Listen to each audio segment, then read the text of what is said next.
What is up, everybody? I hope you're having an amazing day, and it's that time again. It's time for another video talking about my favorite non-human classes. And, of course, the one that I haven't talked about yet is the Hoplite. And, in my humble opinion, I think the Hoplite is a great alternative to the Knight. And I know, that's a bold claim. It's a very bold claim to dare say a unit can tank better than a Knight or is better than a Knight. But let's see why I think that. Why do I think the Hoplite is so great? Well, I like spears, and spears are cool, so that's a plus for me. But no, we have we have some unique skills on the Hoplite. Very unique. Aside from the traditional like Rampart Aura, Pincer Attack, Siege. You know, it can lock down an area like a Knight can, okay? We don't have phalanx, okay? So how dare I make such a bold claim when we don't have access to phalanx? Well, see, we don't need phalanx. Because I've said many times over, and I'll say it again for those that haven't heard my story, but phalanx for me, and unless I really try and force it, the enemy will not attack the Knight when phalanx is procced, because they prioritize the enemies they can deal the most damage to. Unless I am on a map that has a 1 to 2 tile corridor that the enemy cannot go around, and I have a Rampart Aura, and I have, 2 Knights. Sometimes on open maps you might need 3, and they're all kind of funneling and forcing the enemy to get in there and attack them. That's the only way you're going to really get phalanx to work. So I don't want to run 2 to 3 Knights. And some people might say you only need 1. And yeah, 1 would be on very specific maps that, like I said, are very narrow and have choke points that are very easily. Other than that, you need at least 2 to make the choke points work.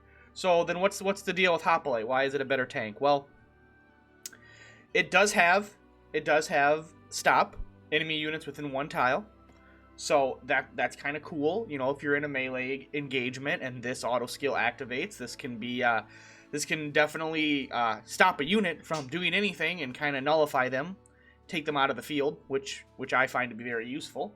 But there's 2 other skills that I find even more useful. Evade grants Nullify to the caster, allowing them to completely avoid the next physical attack. Note that item effects will also be affected, so do pay attention to that because it kind of can backfire on you. But the next physical attack will be completely avoided, so that's better than Phalanx because that's just not gonna hit me. Then we have Apostate, which render unit immune to up to 2 magic effects until next turn. Up to 2. You know, and I know, when you have units on the front line and we're doing our little melee mosh pit, and you got those pesky casters in the back that just love to AoE your characters because that's all the enemy AI does. They just spam AoEs at everybody. You can nullify 2 of those.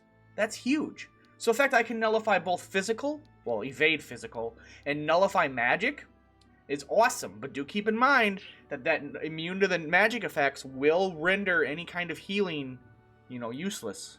So Cleric, sorry Cleric, you can't heal the Hoplite because it's just gonna not work. So do keep that in mind. But I find these 2 comboed. I know they're auto skills. I know they gotta activate. They have a chance, just like Phalanx does, though. But I think these give you more value than Phalanx does. And I do know it does take up 2 slots. And then Rapier Glance also, I think, has a lot of value to it, too. I think if you run these 3, you have a pretty good, solid frontline unit that can shrug off damage of any type. And that can also get in there and do damage. And I really like spear finishers.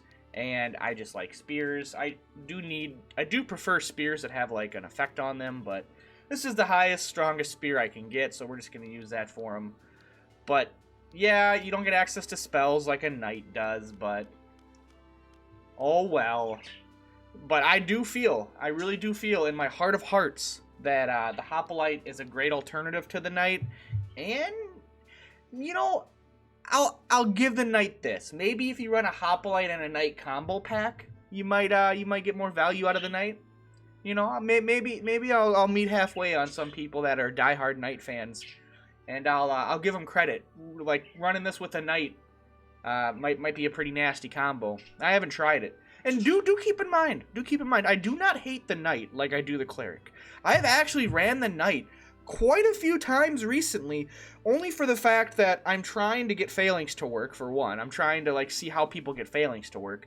But also, the knight does have the defense to take hits, and he's kind of fun to have on the front line just to be there. Even if phalanx isn't on, he's still kind of fun. So do keep in mind, I don't hate the knight, but I definitely prefer, like, the white knight, even though they're more offensive based and they have more utility. And obviously now with the Hoplite, I'm really seeing how that works. And so this is a generic Hoplite unit. My vitality is 178. What is my knight's vitality? I'm just curious. It's close, 184. Now keep in mind, this is with just generic. The knight's been the knight forever. He's had knight upgrade stats. And to a lot of people that, like, argue about stats, or not argue, but they go like, oh, stat growth, stat growth. Remember, we have stat charms, guys. Don't forget that. Don't forget, we have charms. And we have a lot. Look at all these stat charms I got. So remember, if you're ever a person that, you know, is worried about stats and being like, oh, but they're stat growths, just farm stat charms. Go into Palace, whatever, auto battle, and just hope charms drop. And then just feed your unit charms. And you can make up for those those horrible stat growths or bad stat growths that make a unit inferior to another unit, or you didn't play a knight as a warrior first and now he's bad. Do keep in mind, in the PSP version, that was the optimal way to play because skills carried over, other things carried over. I really don't see the purpose of making a unit a certain class just for some stat growths and then switching it later. I don't know. Maybe I'm just lazier, but I don't see the value in having the extra stats, especially when I can just use charms. The argument can be made that, you know, charms aren't, you don't get that many, which could be true because these are, I've never used a charm in the game and these are all my stat charms. So actually I think I used a couple charms on Denim. I don't know which ones though. But anyway, let me know what you guys think. Hoplite and Knight, just Hoplite in general. How do you feel about the Hoplite? What do you think? If you made it this far in the video, huge thank you to you for seeing it all the way through. A lot of people only watch the videos for about half the time, maybe a third of the time, and that's alright. That's fine. But if you made it this far, thank you so much. I appreciate you. You are awesome. Please let me know how you feel about the Hoplite, what you think about it. I would love to know. And until then, I will see you guys in the next one. Later, guys. Peace.